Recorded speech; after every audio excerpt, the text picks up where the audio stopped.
Broadcasting live from atop the Rocky Mountains, the crossroads of the West. You are listening to the Liberty RoundTable Radio Talk Show.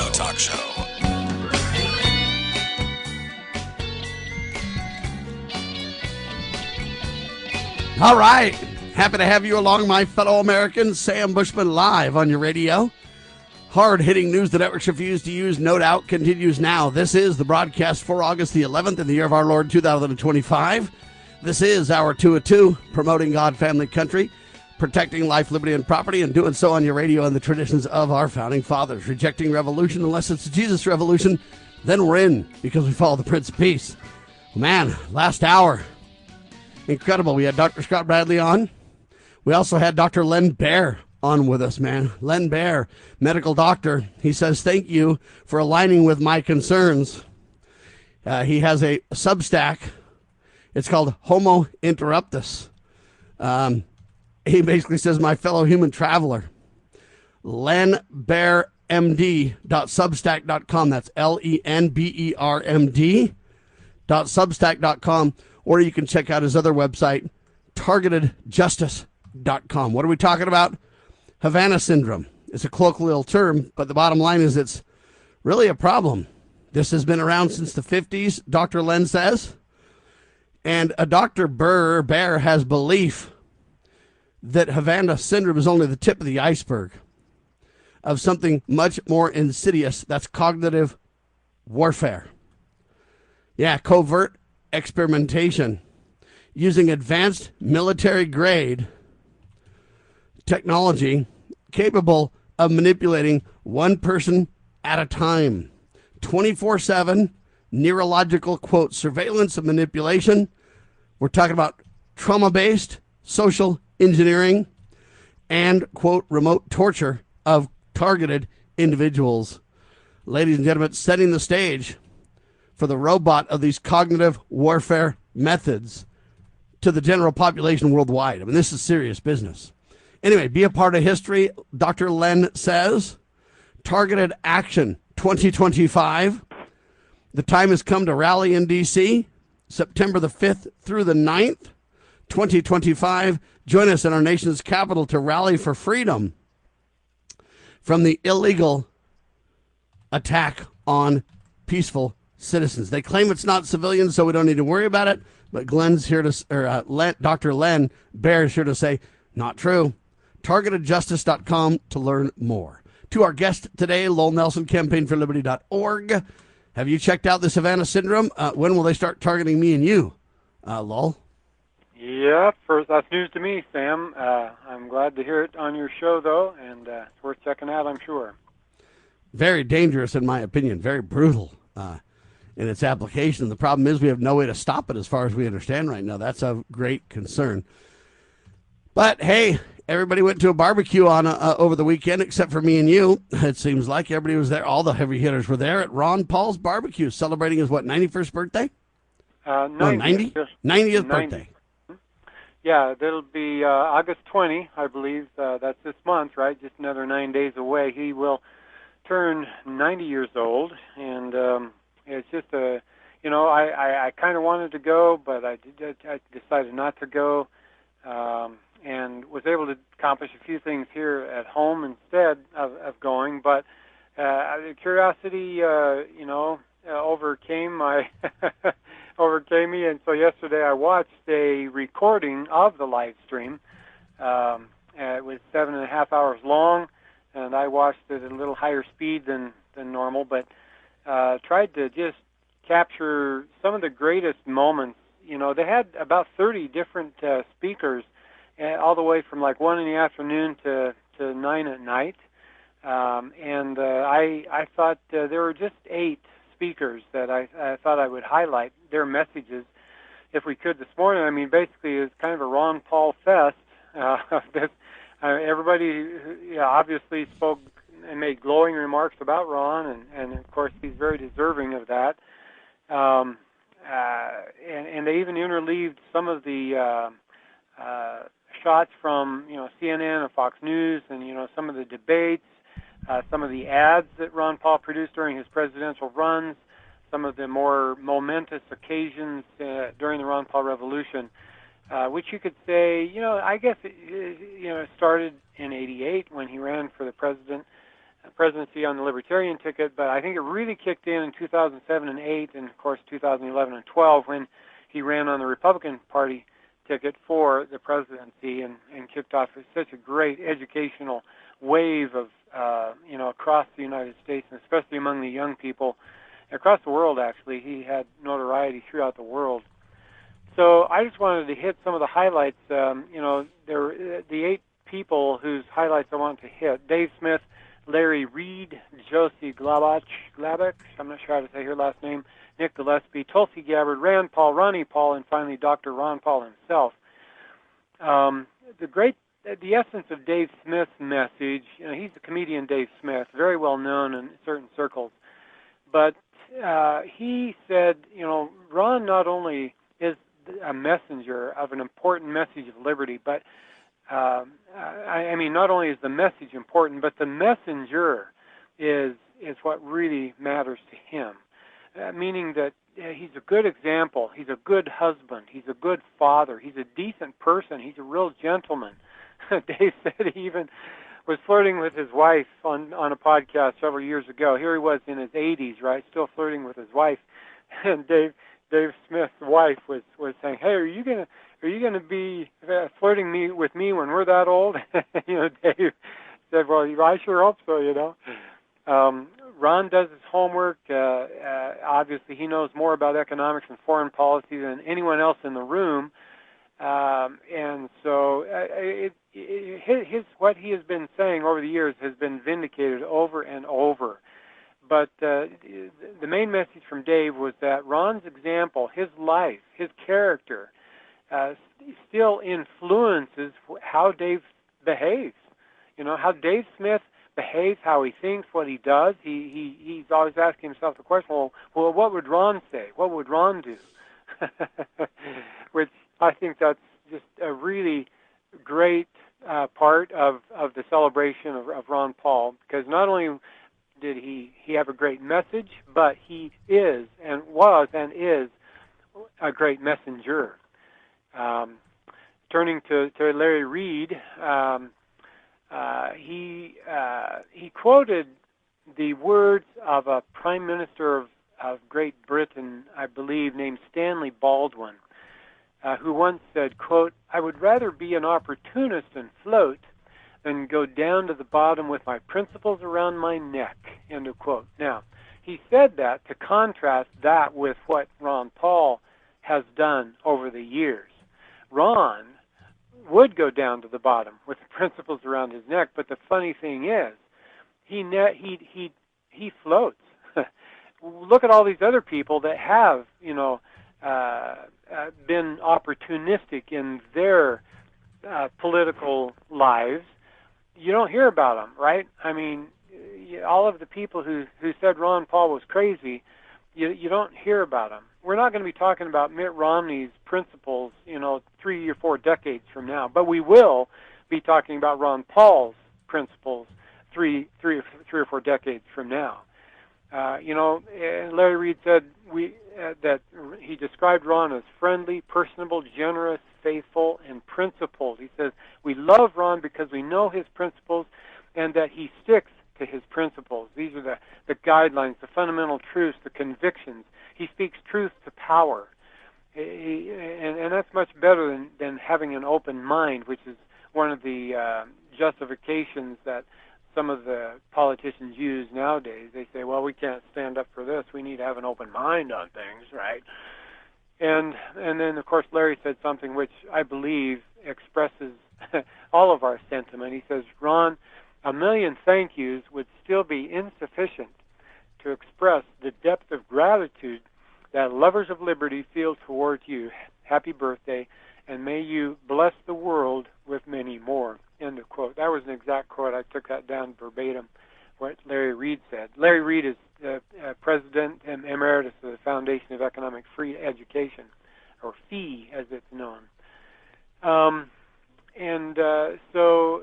that, my last comment about that particular thing was, or about Larry Reed's address is the fact that there are many people in politics who go with the flow, right? But they just don't make a big difference. It's the standing for principle. Those are the statesmen that make a really big difference. Let's go ahead and skip the break and continue this. This is great. Lowell? Okay, so Josie Glabach, I'm not sure how to pronounce her last name. It's Glabach, Glabach. Anyway, they call her Josie the Red-Headed Libertarian. Now this speech was amazing.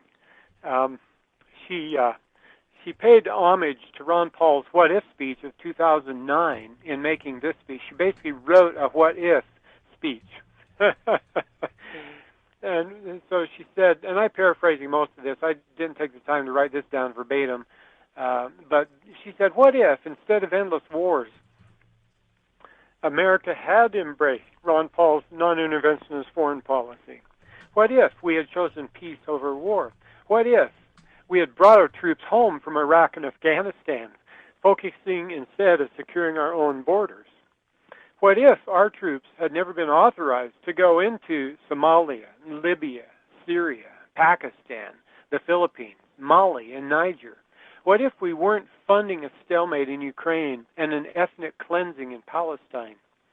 What if we were no longer burdened by the cost of empire, both in money and in lives? What if we had embraced sound currency? What if we had ended the Fed? Imagine an economy free from inflationary policies where savings hold value and hardworking Americans aren't crushed by rising costs.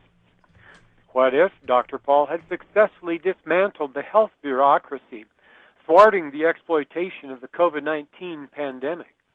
Could we have been spared some of the most egregious violations of our rights and the greatest wealth transfer in our lifetime? What if we had prioritized liberty over control and temporary safety? What if we had ended the drug war? What if we had ended the costly crusade against nonviolent offenders? What if we had a society where individuals made their own choices, free from government overreach, where markets thrived without corporate welfare and crippling inflation wasn't distorting our economy? What if we had chosen liberty over security, peace over war, and prosperity over debt? In that world, Ron Paul's America would be a beacon of freedom, a nation where soldiers returned home to their families, economies flourishing on honest money, and liberties were fiercely protected. And though we didn't take that path in 2008 or 2012, Dr. Ron Paul's idea remains the clarion call today. As we celebrate Dr. Ron Paul's 90th birthday, let us recommit to his vision. Let us inspire and demand a government that serves the people, a government that is worthy of the principles that Dr. Ron Paul has championed for decades, the principles based in our founding fathers. And may we continue to honor his extraordinary legacy. End of quote, end of my paraphrase there. But this my response would be the naysayers would say, you know what, that have a Chicken Little syndrome, they'd say, you know what, would be destroyed off the planet by now. Nuclear, crazy people like Iraq and Iran and everybody else, that destroy the whole planet. And they have no proof for their suppositions, though. We have ample proof through history that peace trumps war, pardon the pun. Peace trumps war, and that righteous living and turning to God Almighty and suing for his protection and literally obeying his commandments. And these principles have protected nations historically worldwide. The Bible documents this. And so it's really a question is, do we trust God or do we trust man? Do we trust the peace process due to diplomatic relationships and talking and peacefully staying out of foreign entanglements and foreign affairs? And do we trust the Founding Fathers' vision, Ron Paul's vision in modern times? Or do we simply trust the neocons who have literally had us at war for my whole life? Never been declared, but we're always at war. We're in over 130 nations militarily. We've been at war my whole lifetime on one hand. On the other hand, it's peaceful at home. We get these propagandized, manipulative views of what war is like, so we think it's a kind of a patriotic, peaceful thing. It's not in any shape or form. They mocked Ron Paul till the cows come home, but in every instance, when the cards get out all on the table, Ron Paul correct once again. He's 90 years old. He's worth celebrating. But remember, Ron Paul's just a human. It's the principles that he stands for, he relentlessly stands for, that we support 100%, Lowell. Oh, absolutely right. Thank you, Sam. I just loved Josie's speech, and that one alone is worth going back and listening to again. I love the what if. In fact, Ron Paul, when he did that what if speech, Danny McAdams was talking about this. Ron Paul had written that speech himself. Obviously, he wrote all of his speeches himself, but he handed it to Daniel and said, just ask him to clean it up a little bit, get it ready, make sure it's under the 5-minute time limit that the U.S. House has. But that what-if speech was just a very conciliatory way to ask hard questions, but not do it in a way that condemned his colleagues in the U.S. House for the positions they took. Right? I mean, he had this. He tried to find common ground with his colleagues over and over, year after year. Often he was never able to find another person who would vote with him, but he often found people in Congress who agreed with him. They would come to his meetings, his weekly Liberty meetings, and they would tell him in private that he's right, but then they would vote the other way on the U.S. House floor. And so, but he made a lot of friends. I mean, and so he wasn't there like a bull in a china shop. He was there with like honey that is sweet, and he made it easy for people to approach him. He's very approachable. Well, he used the ideas in the book How to Win Friends and Influence People. Right? Yeah, exactly right. And so I thought that was very interesting, Daniel McAdams, to make that comment. Although I didn't choose to highlight that. The reason is it's so difficult for people, even though they agree with him privately. I think really of the Savior's time. Mm-hmm. And I think of Nicodemus, who basically agreed with Jesus Christ as well, but publicly just couldn't double down for it necessarily. It's like that. The siren call of fame and fortune and to get along and to go along, is so great that many people don't have the fortitude, the internal fortitude to stand for what's right, but many know what's right. And Ron Paul had the ability, the willingness to stand nobly, boldly, and independently for what he believed in. And that's why there's such a big barbecue for Ron Paul for his birthday. I wanted to go too, but just couldn't justify the finances. And, I need to be everywhere is the problem. I just need more money for financing to be at all these places, or else I would have asked if I could broadcast live from there. But RonPaulMoneyBomb.org is where you can learn more. And that's really through these money bombs where most of the support for Ron Paul has come from. Just average patriots who have circumvented the mainstream system has really given Ron Paul the legs to create Campaign for Liberty and Young Americans for Liberty. Young Americans for Liberty. I was thinking about campuses is what I was stuck on. Yeah. Anyway, Campaign for Liberty all across the country and Young Americans for Liberty and everything. That's what really made all that happen. And the reason we focus so much on the war side of the discussion, a lot of the speeches highlighted his peaceful stance, highlighted his founder-esque humble foreign policy beliefs. But we're on the brink of something, writes Ron Paul, that really is the reason that we're all rallying around this discussion topic right now. Lowell? Absolutely right, Sam. And I want to get to those those other comments, but I just can't bypass some of these other that I wanted to highlight. Nick Gillespie, for example, who's editor-at-large at Reason Magazine, he summarized the three things that Ron Paul talked about in every stump speech. He said the same thing to every crowd over and over again.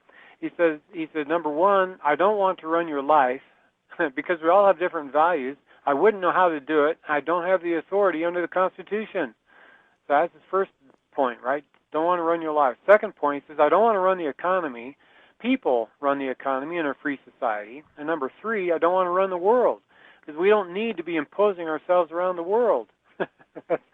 And that's a great summary of his stump speeches over and over. He gave 2007, 8. Well, and it really highlights the 11, proper 12. role of government, too. Hey, I don't want to run your life. I don't want to run your finances, and I don't want to run the world. Hey, that's not the pros of a hungry politician. That's the pros of a statesman. Yeah.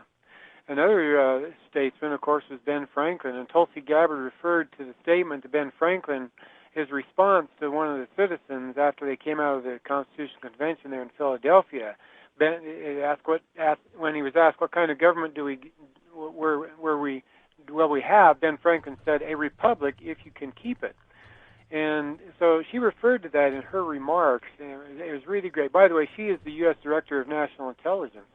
And she came to the barbecue, which is a great kudos to her because she's moving away from the left more to the right and has been doing that for several years now.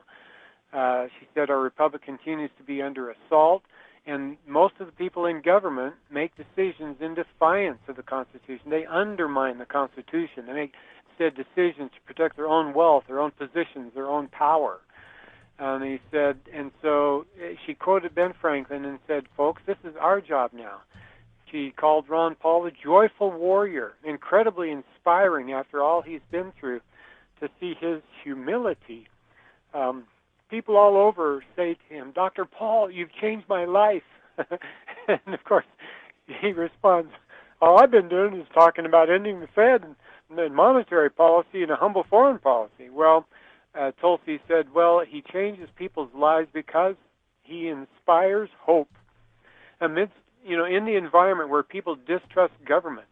And so, and that's so true. That was the main essence of what I wanted to get out of Tulsi's talk was he changes people's lives because he inspires hope in government where most people distrust government. Tulsi concluded with this, the very best way to honor his life and his legacy is for each of us to continue to carry on that sacred cause of liberty. Aloha. Great address. Rand Paul was very brief in his video address from D.C. He couldn't be at the barbecue. He says that he was 11 years old when Ron first ran. And he had on his campaign trailer a video, a meme says, put D.C. on a diet. Other memes, Ron Paul cured my apathy. Anyway, just, the fun thing I want to say about Rand's address, after Rand won a seat in the U.S. Senate in 2010, Neil Cavuto asked his dad, quote, how does it feel to have your son elected to the upper chamber, end quote. Kind of needling him like your son did even better than you, right? Well, Ron replied, he said, without skipping a beat, he says, well, if he keeps applying himself, maybe someday Rand could be elected to the House. End of quote. Which reminds me, I think it was James Madison, that after he served in the presidency in the White House, he actually went back to serve in the U.S. House because that's where that was the people's house. I think it was James Madison. Anyway, one of the presidents, after serving as president, went back and served in the U.S. House, which I think is exemplary service. Ronnie Paul is, I think, the oldest brother among the children of Ron and Carol. And the great thing about him, Sam, was that he lauded his mother. He's often asked, what's it like to grow up in the house of Ron Paul? He says, well, our house was a constitutional republic, and our mother wrote the Constitution. He controlled the amendment process. You got to dig it, ladies and gentlemen. I'm Sam Bushman. Lowell Nelson's with me, campaignforliberty.org. We're talking about the incredible barbecue that happened last weekend. Ron Paul and team celebrating his 90th birthday, but really celebrating the legacy of the principles that Ron Paul has stood for relentlessly. Dr. No was his nickname because whenever it was unconstitutional, he'd vote no. In my opinion, he's Dr. Yes when it comes to liberty, the sacred cause, if you will. I'm Sam Bushman. Lowell Nelson continues in seconds. You're listening to Liberty Roundtable Live.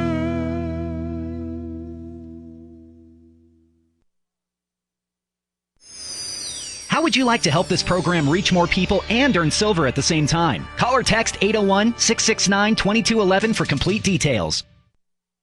Breaking news this hour from Town Hall. I'm Rich Thomason. President Trump declaring this Liberation Day for Washington, D.C., announcing a crackdown on crime, declaring we are taking our capital back. Among other things, National Guard troops are being deployed to fight crime in the nation's capital city. Also, police being placed under control of the feds. Australia, the latest country, announcing plans to recognize a Palestinian state. Foreign Minister Penny Wong says Australia couldn't keep waiting for the end of a peace process that's ground to a halt before recognising a Palestinian state. So last April, our government started a conversation with the Australian people about changing Australia's approach. We made clear we would recognise Palestine when it would best contribute momentum to peace. September is that time. Wong adds it's been more than 77 years since the world promised a Palestinian state, knowing that there cannot be lasting peace for both peoples without a two-state solution. I'm Charles Dillard. And Israeli Prime Minister Netanyahu says Israel really has no choice but to step up its military offensive in Gaza. But maybe some choose to forget October 7th. We will not forget what happened. And we will do whatever it takes to defend our country and defend our people, defend our future. We will win the war, with or without the support of others. He says Hamas must be crushed. New York federal judge has ruled transcripts of secret grand jury testimony in the case against Jeffrey Epstein's former girlfriend, Ghislaine Maxwell, will not be released. Judge Paul Engelmeyer says that releasing the transcripts would risk unraveling the foundations of secrecy upon which the grand jury rests.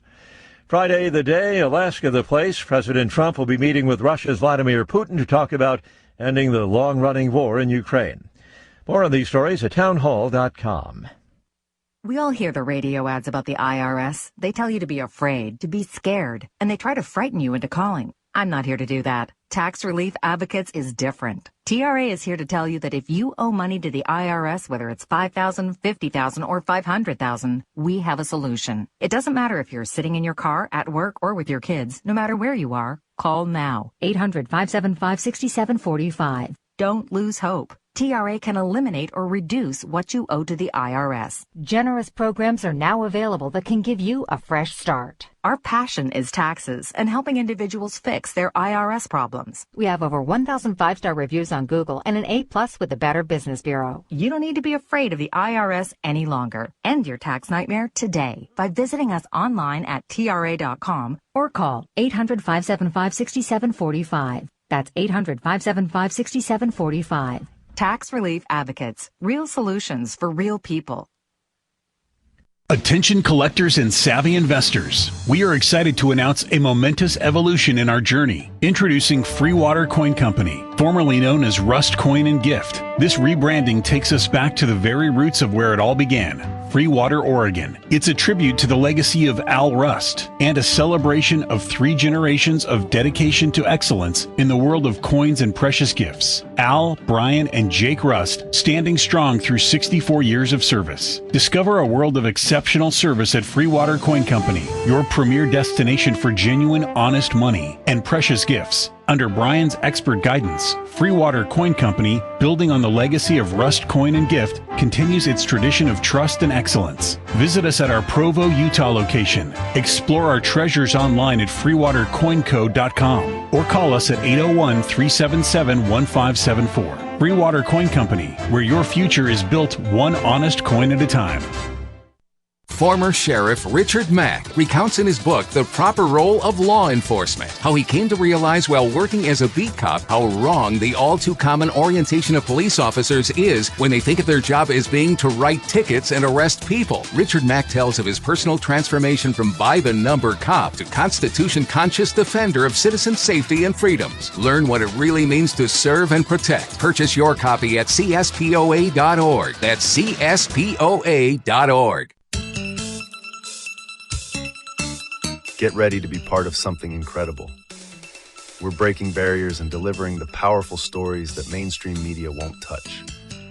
Your support is what fuels our mission to revolutionize journalism and bring you the truth. Join our passionate community of changemakers by donating at libertynewsradio.com today. Together, we're creating the future of news.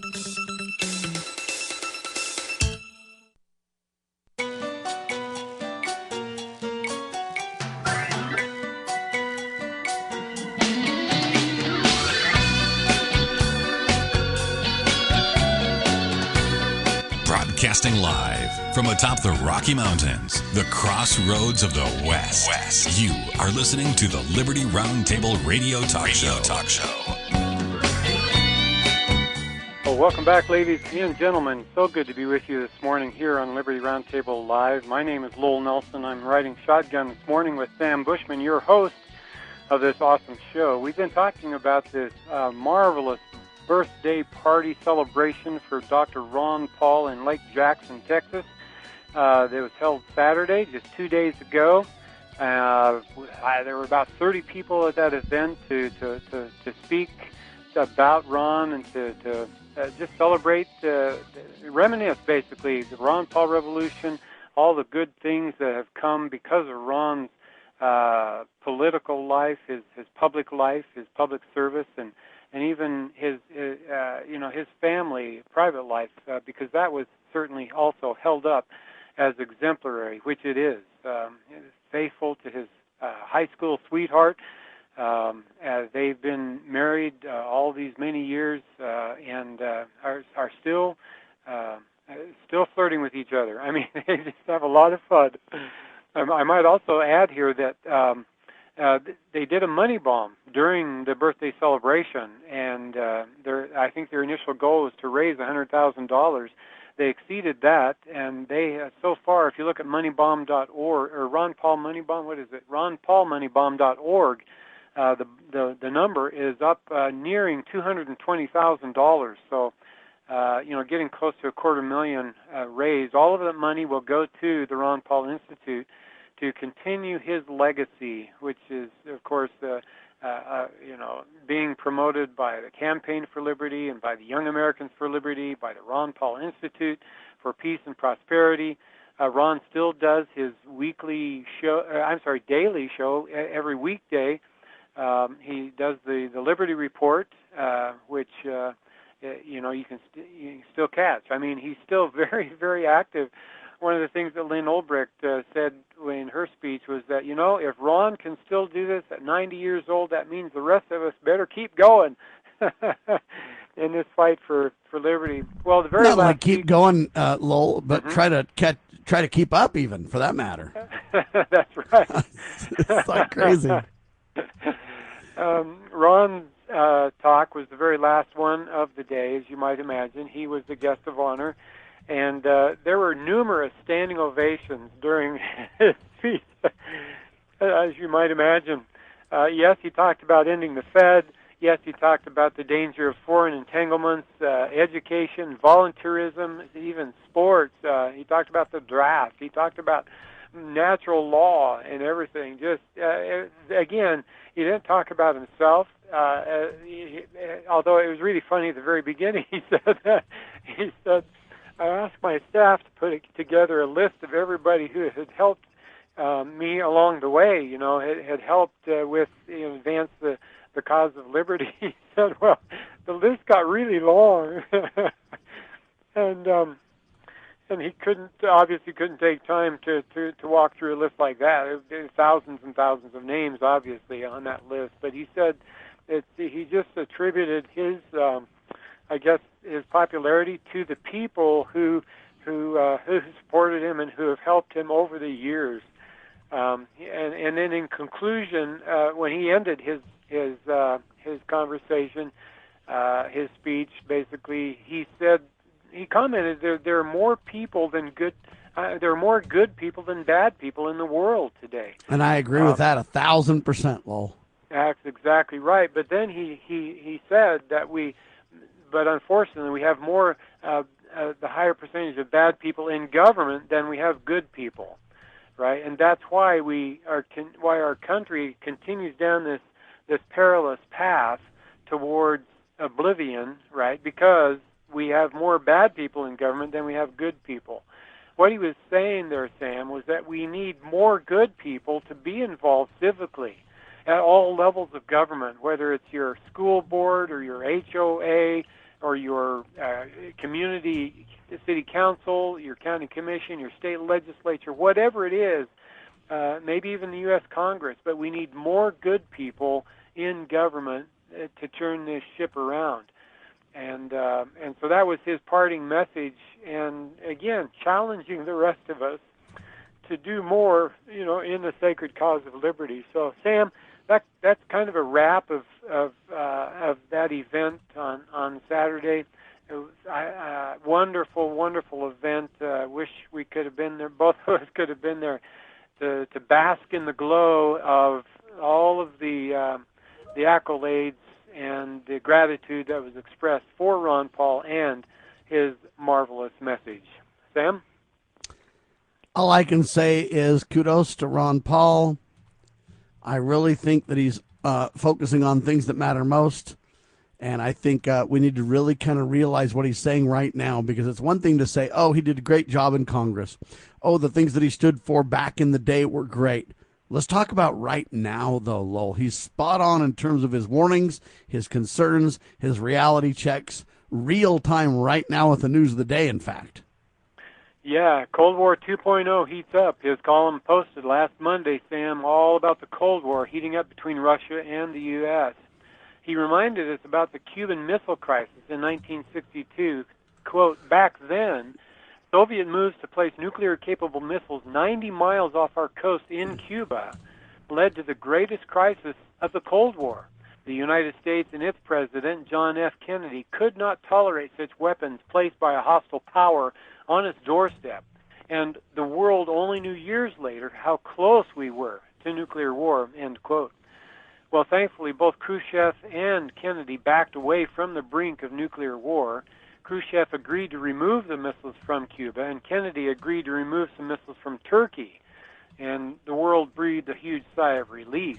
But guess what? Last week, the week before last, Trump ordered 2 nuclear submarines to position themselves nearer to Russia.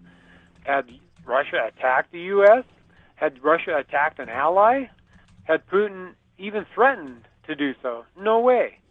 Repositioning the subs was in response to a series of posts made by former Russian President Dmitry Medvedev on social media that irritated President Trump. So now we have a dictator Trump here in the U.S. regime gets irritated by something that a Russian said on social media, and he positions his nuclear submarines closer to Russia. I mean, that's really careless. I mean, that's the bull in the china shop right there. But even before that, U.S. Senator Lindsey Graham and Medvedev, they'd been arguing and threatening each other and ordering each other around on social media. So Trump came to the aid of Senator Graham, unfortunately, ordered the subs closer to Russia and of course, closer to war. So Ron Paul writes this, quote, Trump is understandably frustrated that his promise to end the war in Ukraine in 24 hours has not been fulfilled after 6 months in office. President Trump doesn't seem to understand that you cannot arm one side in a war, meaning Ukraine, and then demand that the other side, meaning Russia, the side that's winning, stop fighting. That has never happened in history. End of quote. And so, anyway, and isn't that interesting? And don't we want to make sure that remains historical reality, Lowell? That's the point right now, isn't it? Absolutely right. Ron concludes his column saying, quote, what is most tragic is that the war in Ukraine could have likely been ended, if not in 24 hours, and surely in 6 months, if Trump simply ended Joe Biden's policy on Ukraine. It is the continued U.S. support for the war that keeps it going. Even the U.S. mainstream media admits that Ukraine will lose, but Trump seems like under the spell of the neocons who can never reverse a failed policy. Hopefully, he writes, the return of nuclear rhetoric will awaken some in D.C. to the danger that the neocons pose to our country. We're no longer in 1962, end quote. Wow. Talk about being right as rain, Sam. Ron Paul. Well, not only right as rain in terms of the facts, but very clear on what the solutions are. And that's one of the things that I really prize, because I look at a lot of talk show hosts and leaders, and they love to talk about the problems, Lowell, but rarely do they really connect the dots to solutions, to answers, to things that really make a difference, right? Yeah, absolutely right. I mean, I love, that's one of the reasons I love Liberty RoundTable, is because you call it solutions radio, which it is, because we always have a solution. We often return to the blueprint for liberty, which is the Constitution, right? That sacred compact among the states, wherein they gave it the force of law, right? The ratifiers at the various conventions in those original 13 states, right? They gave the Constitution the force of law when they ratified that document. And that really is the blueprint for liberty if we just follow it, Sam. Amen. Go ahead and skip the break. Continue, Lowell. Yeah. Well, we turn now to a great Substack column from David Pine, who fills in a bunch of the details. David Pine is the Deputy Executive Director of the Task Force on National and Homeland Security. He's a former U.S. Army Headquarters Staff Officer who is in charge of armaments cooperation with the former Soviet Union, the Eastern Europe, the Middle East, Africa, and the Americas from 2000 to 2003, so for 4 years there. He's a military strategist, a military historian. He's a Russian expert and a nuclear weapons expert. So, and his columns are really, really long. If you go to Substack, you can find his column there, dpyne.substack, and that's dpyne.substack.com. But it's really long. We're just going to hit a couple of the highlights here. But he writes, over the past few months, Trump has doubled down on Biden's failed strategy of fighting an unwinnable proxy war with Russia in Ukraine, announcing $10 billion in indirect arms sales to Kiev via America's NATO partners, and threatening Russia with secondary sanctions if Russia did not agree to a 30-day ceasefire, giving the Kremlin a deadline of August 8th to do so. He is even engaged in bluster, claiming that he had ordered the 2 U.S. nuclear missile submarines to the region, even though there are 4 Ohio-class ballistic missile submarines on station at any time, at all times basically, and he likely did nothing to alter their positions. Meanwhile, Russia retains the upper hand on the main battlefronts in southeastern Ukraine, as Ukraine is teetering increasingly close to military collapse, as Russia has inflicted over 2 million Ukrainian casualties to date, while suffering over 6 times fewer casualties in return. What this Think about that, ladies and gentlemen, and think about the long arm of the United States through Donald Trump threatening to lob missiles straight into Russia territory. Talk about an escalation. Moving submarines there, plus threatening, telling Zelensky in a phone call, hey, if we could, reach right into Russia and drop missiles, are you for it? Do you think you got the stomach for it? Absolutely.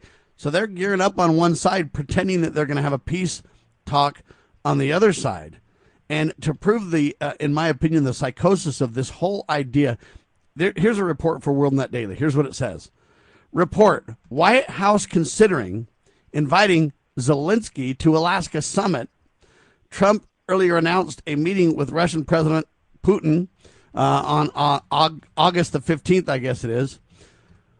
And so you look at this and you go, okay, so wait a minute. President Trump's going to insert himself. He's going to meet with the Russian leader. The Ukrainian leader's not even invited to the summit at first. And then it's like, oh, we'll consider letting him go. Why on earth are we even at the table with one or the other? If we're going to at least broker a peace deal, we ought to be at the table with both of them. Well, that might be a possibility, they say. The audacity to meet with one side, say Russia, while you're funding and fueling and training and arming Ukraine. I mean, it doesn't get more dishonest or more one-sided or manipulative than that. How do you sit down with this guy, Vladimir Putin, while you're saying, yeah, we're about ready to lob some missiles in on you. We're about ready to fund and train and arm for more war. We're going to continue the Joe Biden war-esque policies. How do you negotiate under those conditions? To me, it's just insanity, Lowell. Yeah, you got that right, Sam. And I look at that whole situation, and the U.S., I believe, is responsible for the deaths of so many hundreds of thousands of Ukrainians because it's a meat grinder, right? You keep funding the war, and all of these young men, Ukrainian men that go to war, they become cannon fodder, right? And they get killed, they get maimed, they get injured. And not only do they get hurt, but of course they're also hurting Russians. And U.S. just needs to back off. And it appears that maybe, Don Pine is writing here. He says President Trump likely requested the meeting, which is Friday, August 15th, to be held in Alaska. That's this Friday. He likely requested the meeting because he likely knows that his planned secondary sanctions package will do nothing to bend Russia to his will, and he was looking for a face-saving exit to escape his secondary tariff threats, which will likely do far more damage to the U.S. economy than hurt Russia in any way. This meeting was agreed to by Russia, as it has long been interested in arranging a summit meeting between Trump and Putin, in the belief that such a meeting is the only way to both facilitate an end to the war in Ukraine on terms minimally acceptable to the Russian Federation, as well as to address the root causes of the conflict by expelling NATO forces from Ukraine. Well, and here's the question. How do you meet, though, and create a peace framework, but yet one of the other guys in the war is not even there? It's a war between Ukraine and Russia, not a war. I mean, President Trump and J.D. Vance, it's not our war, it's not our war, it's not our war. Well, then why are you the one meeting to create a peaceful framework to reject the war by leaving one of the parties of the war out? I mean, it just doesn't make any sense at all, Lowell. Well, it just tells you how big a lie we've been telling the world, all right? The U.S. has been saying, it's not our war, not our war, not our war. Well, that's a big, big, fat lie because we're the ones funding the war. And so, it's less hypocritical, I guess, for U.S. to meet with Russia than for Ukraine to meet with Russia. And actually, in 2022, Ukraine and Russia were on the verge of an agreement when the powers that be, NATO and the UK, basically told Zelensky, don't make the deal with Russia. So now they continued the war instead. Now they're going to end up losing the eastern chunk of Ukraine to Russia. Basically, Russia's going to take everything east of the Dnieper River, and it's going to be, I guess mostly Russians live there anyway, so I guess it won't be too big of a How would you feel, though, and I'm not defending Zelensky, but how would you feel if the American president's meeting with the Russian president and you're not even part of the discussions? To me, it's just a slap in the face. On one hand, to me, you would have Zelensky and Putin set up a meeting, and they might invite a mediator like a Donald Trump there, the art of the deal guy, to make a difference. Okay, I support that, but this other way just seems like to me it's not our war, but yet we're going to lead if we're going to lead the peace effort and there's no peace, then we got to take responsibility for what is in the wake, right? Yeah, you're absolutely right. Another thing, Sam, that David Pine brings out in his column is that we've more often been allied with Russia than not in the past 100 years. Putin, he writes, Putin has long wanted peace with the U.S. from the time he became president over a quarter century ago. David says, I was surprised to learn that Russian President Putin's recent boast that Russia allied with and aided the U.S. during the U.S. War for Independence from the British Empire and forestalled British intervention on the side of the Confederacy during the Civil War is historically accurate, right? So Russia came to our aid when we fought for our independence from Great Britain. Russia came to our aid when during the Civil War, right? And he also writes, quote, the U.S. also allied with Russia during both world wars. We have never once fought the Russians directly in war, yet we have fought our oldest enemy, Great Britain, which today we call an ally, twice. And my prayer is we can keep it that way, people. Yeah, that's my prayer too. Were Trump to abandon America's imperial foreign policy in attempting to encircle Russia all along its western frontier with a cauldron of enemies, he could transform Russia from an adversary to a strategic partner for peace. The easiest way to do that would be for the U.S. to recognize a Russian sphere of influence over the entire former Soviet Union except for the Baltic states in exchange for Russia recognizing a U.S. sphere of influence over all NATO member states. Now, I don't agree that that's necessarily what the U.S. should do, but this is a way out. This is David Pine talking about a pragmatic way. Yeah, I agree with him. Another way out, in my opinion, is to say we're going to follow the George Washington-esque, greatest attorney or the greatest general in the American history, and the modern-day Ron Paul view of a humble foreign policy. We're going to reject the blowback of the CIA idea, make sure that we don't get any blowback. I'm simply going to offer to be a peacemaking negotiator, and I'm willing to help both sides. I'm not picking either side. I'm not funding either side, but I am the king of diplomatic relations. I'm the owner of the art of the deal, and I'm here to help you guys if you want me to sit in and see what I can do to help with it. You know, we could do that peacefully and diplomatically, and we could do that humbly in a way that could really, really, really advance peace and at least set the stage for peace, meaning, hey, it's a clarion call for peace, and let's see who's really for it and who's really against it. But you can't do that when you've already picked sides. You can't do that when you're funding and training and arming the Ukrainians, and then you want to supposedly sit down with Russia and leave the Ukrainian leader out. See, all you're doing is adding fuel to the fire every turn you make. All right, before the end of the hour, we got to get to Andrew Napolitano, though, Lowell. Okay. One more comment before we get there, Sam, and that is it's the hubris that's going to be our downfall, right? You've heard the saying, pride cometh before the fall. Well, it's the hubris of the West moving NATO east. That is the core reason for this conflict, right? And it's just like when Kennedy, in going back to the Cuban Missile Crisis, right? Kennedy refused to allow Soviet missiles 90 miles off our coast. Well, just think what this is to Russia. When NATO moves east into Ukraine, then you've got missiles, just miles away from the border of Russia.